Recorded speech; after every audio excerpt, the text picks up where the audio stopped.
Assalamualaikum warahmatullahi wabarakatuh. Perkenalkan, nama saya Rizli Halimia, program studi Manajemen Pendidikan Islam NIM T 2018-3110. Di sini saya akan sedikit memaparkan tentang akuntansi pertanggungjawaban. Baik, langsung saja. Yang pertama yaitu konsep dasar akuntansi pertanggungjawaban. Nah, akuntansi di sini menurut American Accounting adalah suatu proses mengidentifikasi, mengukur dan melaporkan informasi ekonomi untuk memungkinkan adanya penilaian dan keputusan yang jelas serta tegas bagi pihak yang menggunakan informasi tersebut. Akuntansi didefinisikan pula sebagai seperangkat pengetahuan yang mempelajari tentang perekayasaan dalam penyedia jasa yang berupa informasi keuangan kuantitatif dan suatu unit organisasi dan cara penyampaian informasi tersebut kepada pihak yang berkepentingan untuk dijadikan dasar pengambilan keputusan ekonomi.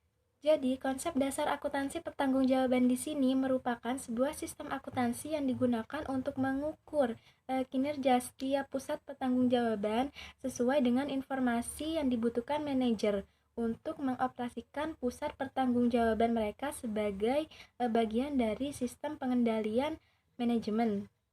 Nah, akuntansi pertanggungjawaban yang baik di sini yaitu dalam penerapannya harus menetapkan atau memberi wewenang secara tegas karena dengan wewenang akan menimbulkan adanya tanggung jawab.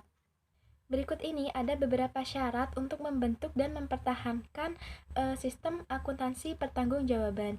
Yang pertama yaitu alokasi dan pengelompokan tanggung jawab. Nah, maksudnya di sini yaitu akuntansi pertanggungjawaban didasarkan atas pengelompokan tanggung jawab departemen manajerial pada setiap tingkat dalam suatu organisasi dengan tujuan membentuk anggaran bagi masing-masing departemen.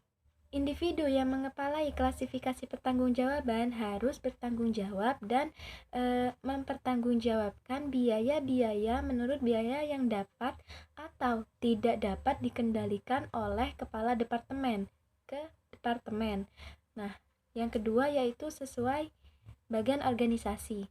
Yang ketiga yaitu anggaran yang jelas. Nah, maksudnya yaitu anggaran yang disusun harus menunjukkan secara jelas biaya yang terkendali oleh personel unit kerja yang bersangkutan, sehingga setiap personel unit kerja yang diberikan wewenang mengelola unit kerjanya mengetahui dengan jelas tingkat tanggung jawab yang menjadi bebannya berdasarkan dalam cakupan wewenang yang dilimpahkan. Akuntansi pertanggungjawaban pada hakikatnya adalah salah satu aspek dari sistem pengendalian manajemen yang berkaitan dengan pemberian informasi untuk memudahkan manajemen dalam mengendalikan kegiatan operasional perusahaan, termasuk di dalamnya mengukur kinerja manajemen. Pada poin selanjutnya yaitu adalah jenis pusat pertanggungjawaban. Nah, di sini ada 4 jenis pusat pertanggungjawaban. Yang pertama yaitu pusat biaya atau cost center. Nah, yang dimaksud pusat biaya di sini yaitu pusat pertanggungjawaban di mana manajernya bertanggung jawab untuk biaya-biaya. Nah, biaya-biaya yang harus dipertanggungjawabkan dalam pusat biaya antara lain seperti harga pokok penjualan, biaya variabel non-produksi, biaya tetap pusat laba, beban terkendali oleh kantor pusat, dan alokasi beban lain-lain kantor pusat. Selanjutnya yaitu ada pusat pendapatan atau revenue center. Nah, maksudnya di sini yaitu suatu pusat pertanggungjawaban di mana seorang manajer bertanggung jawab untuk penjualan atau perolehan pendapatan.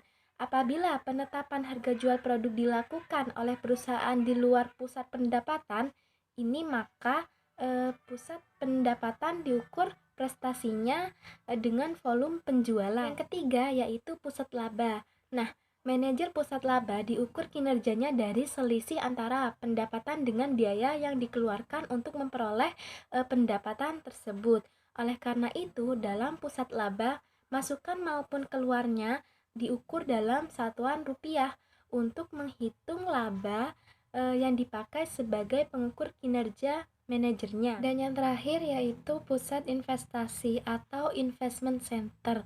Nah, pusat investasi di sini yaitu suatu pusat pertanggungjawaban di mana manajer bertanggung jawab untuk atau memiliki kendali atas pendapatan, biaya, dan investasi sekaligus.